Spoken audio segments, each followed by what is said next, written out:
Welcome to the Freedom in 5 Minutes podcast, the podcast where we make 5-minute decisions that can change your business, your relationships, and your life.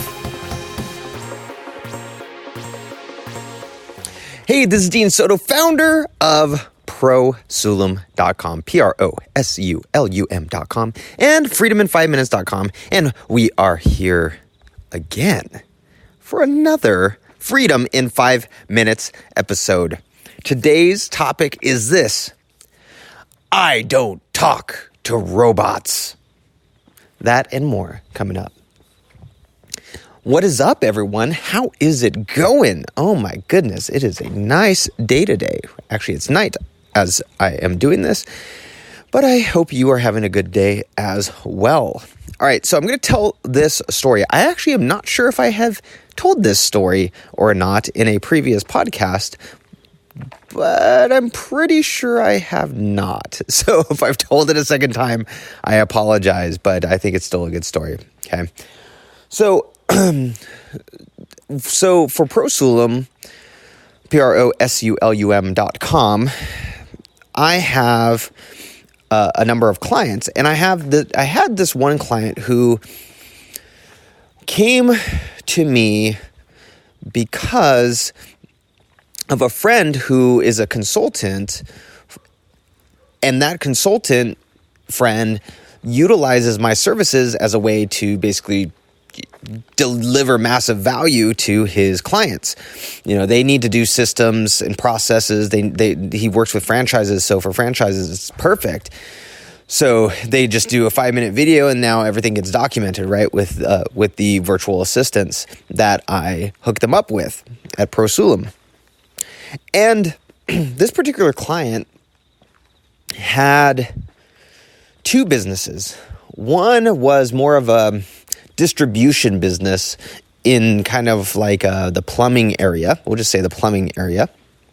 The other was a restaurant.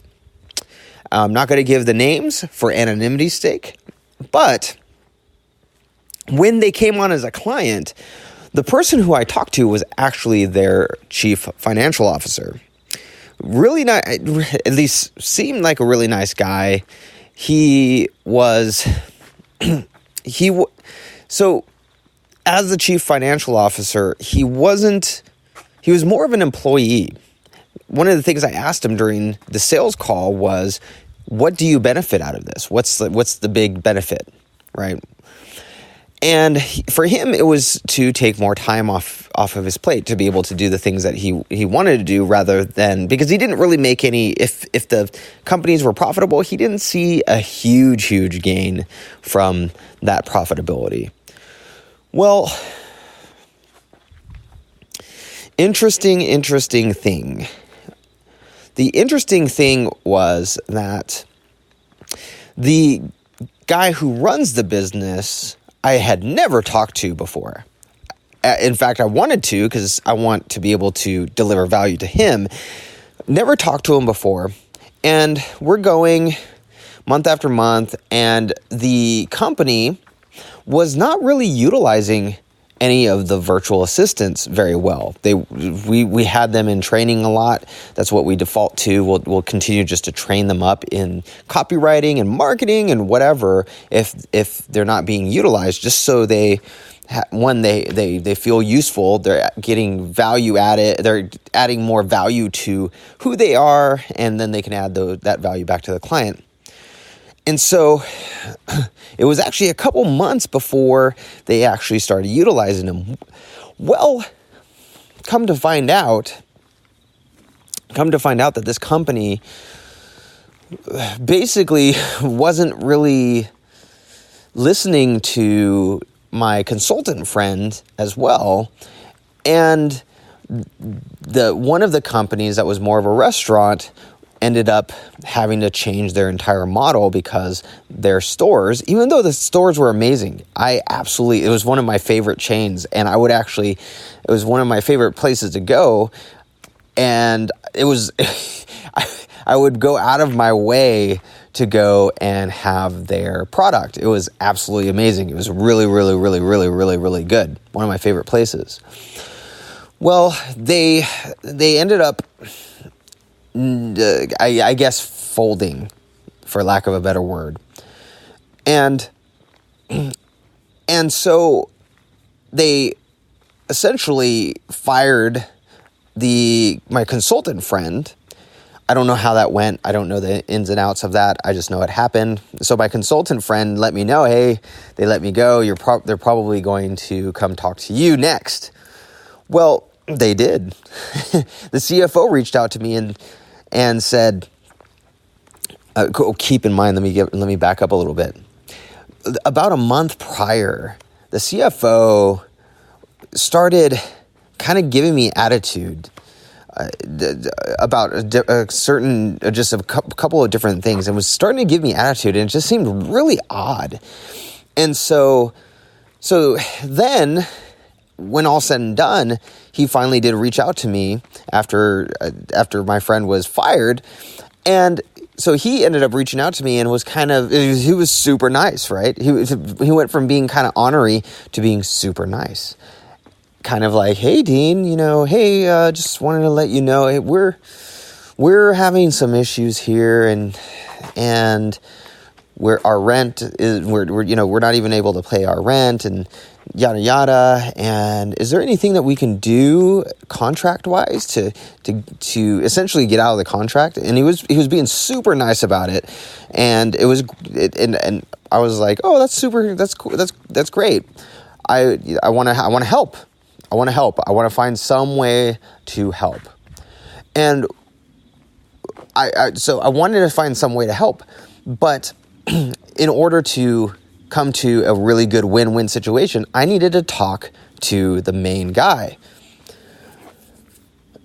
Well, so I responded to the CFO and I said, hey, can you, I said, yeah, I would love to help. We can work something out. Why don't we set up a meeting with so-and-so, and we can come to a win-win.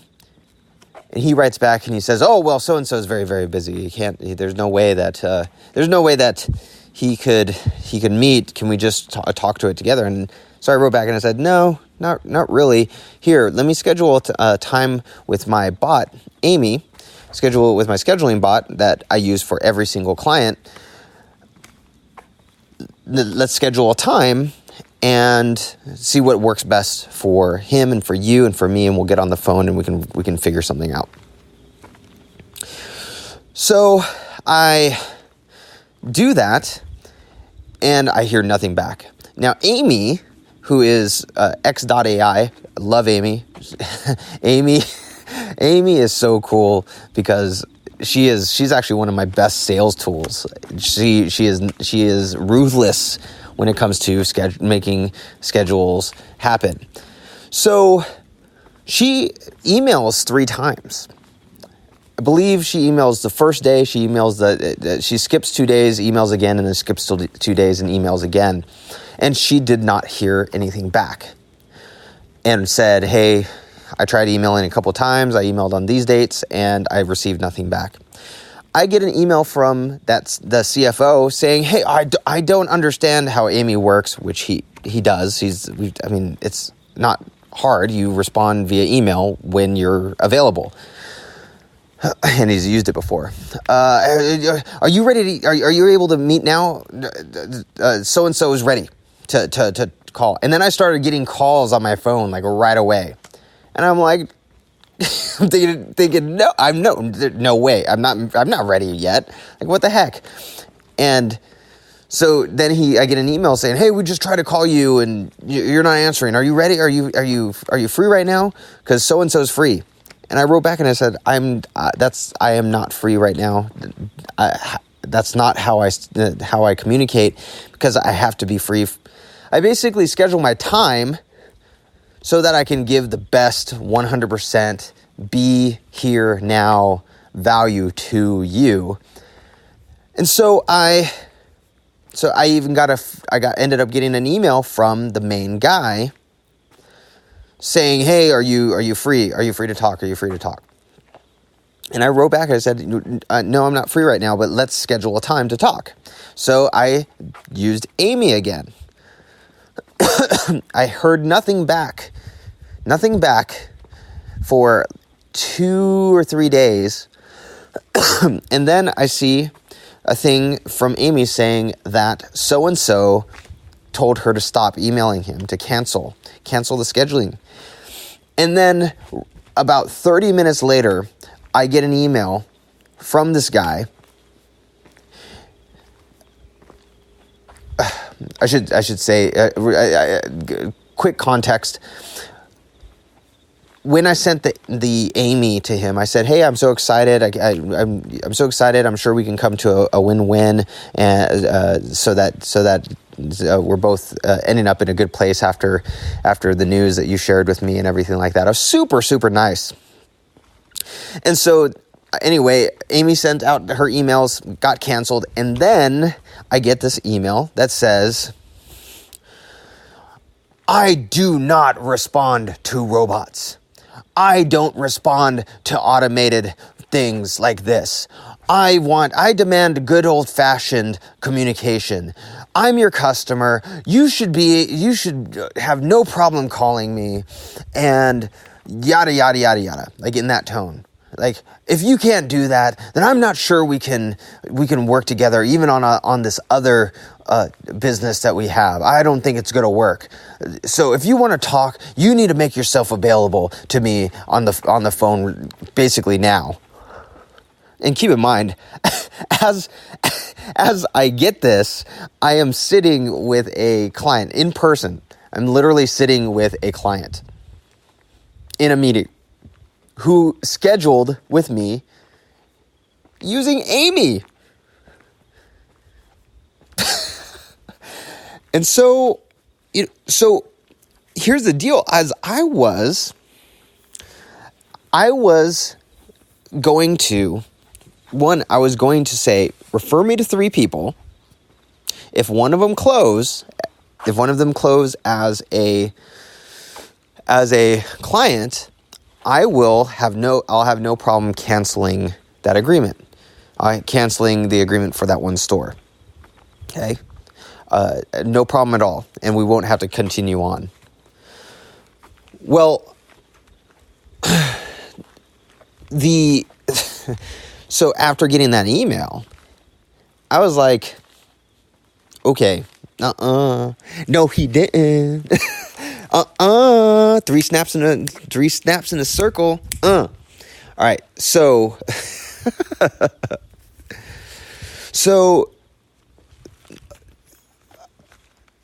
what I sent back. So during those times, during things like this, in the past, what I would do is I would second guess myself. I would be very passive. I would be snotty back. I would be scared. I would have a lot of doubt in whether or not I was in the right or if he was in the right. And it's through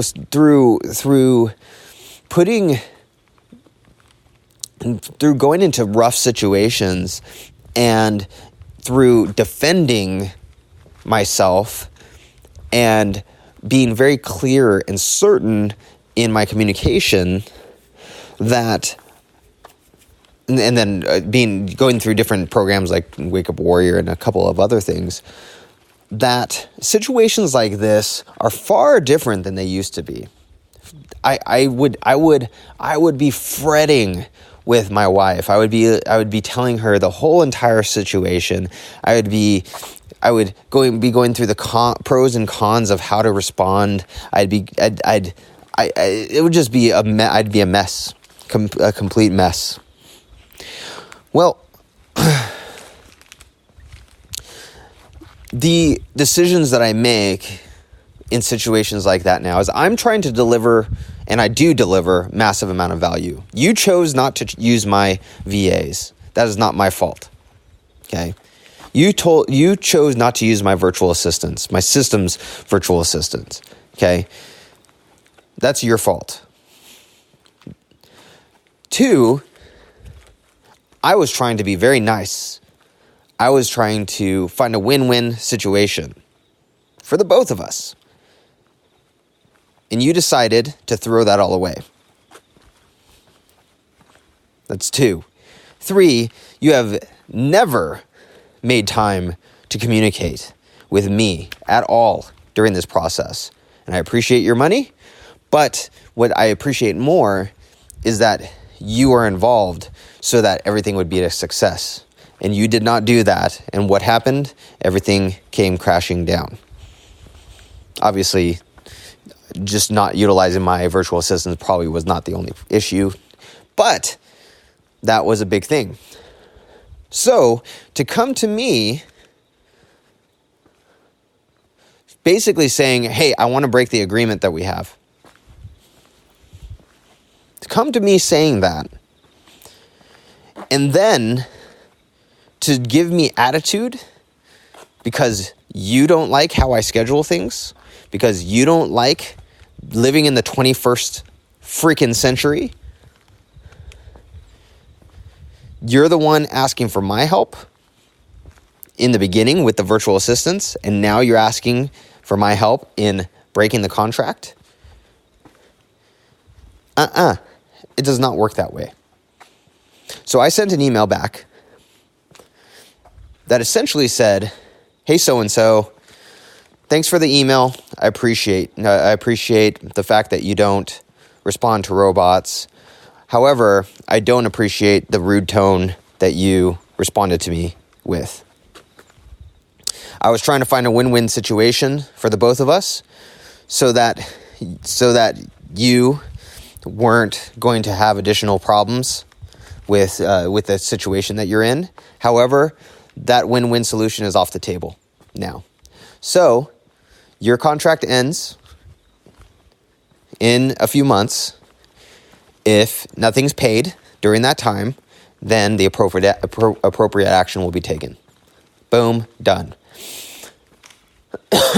His response was something to the effect of, he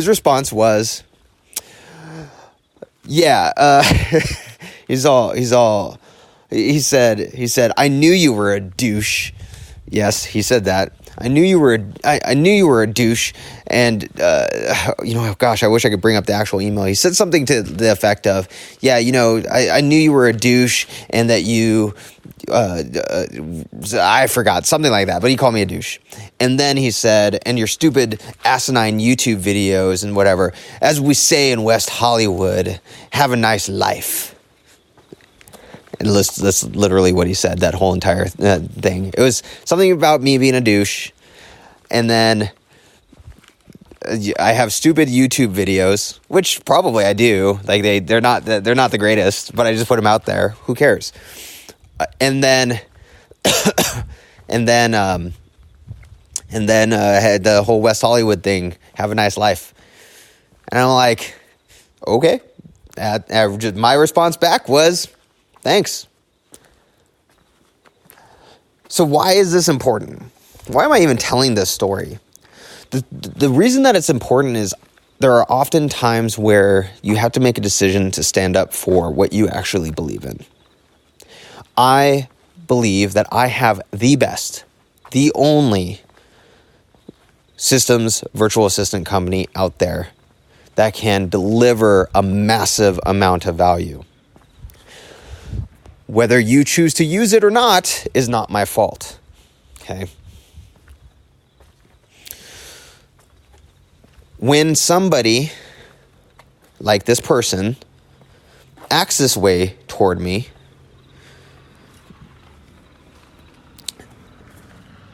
and I know that I am genuinely trying to find a win-win situation for them and to help them, then it is on them, not me, when their actions result in them getting more pain, right? So in those situations, my default now is to defend myself. My default is to be very professional about it, but to say, go away. I have cut, in the last week, I have cut about 4 different clients. Some were prospects, some were active clients, and even one was I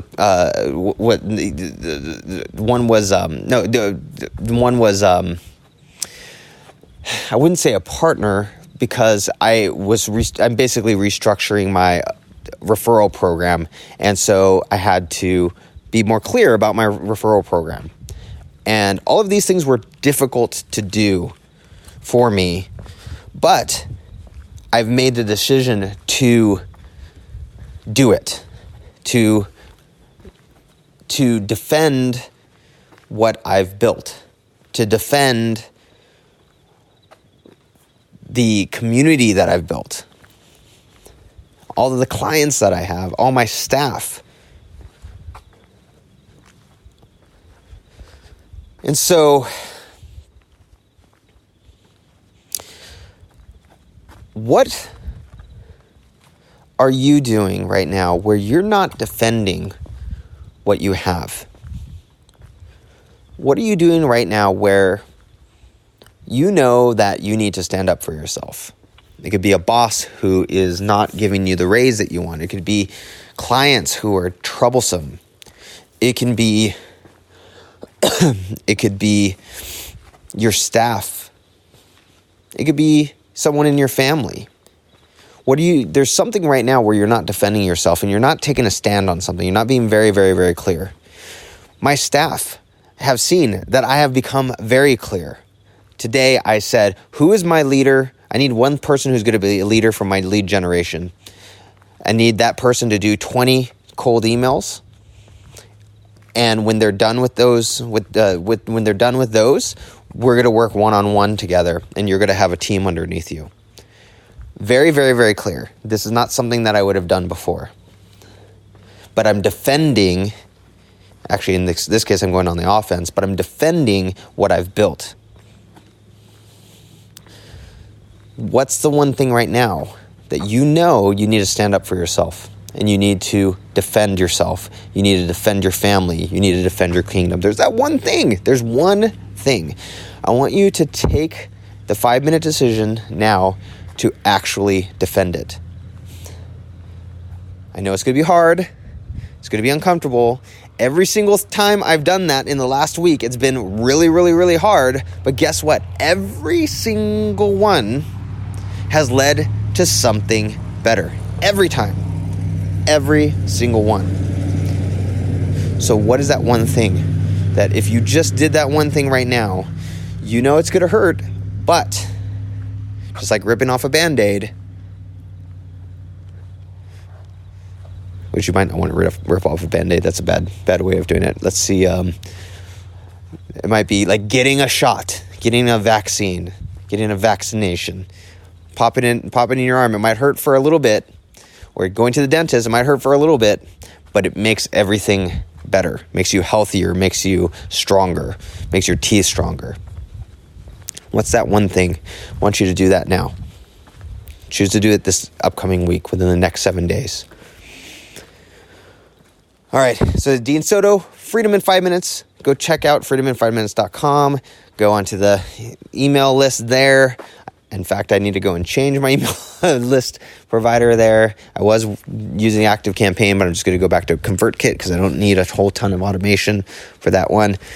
And then after that, go to prosulum.com. Check that out. You can get a free consultation for a systems and process virtual assistant. prosulum.com. And with that, I will see you in the next Freedom in 5 Minutes episode.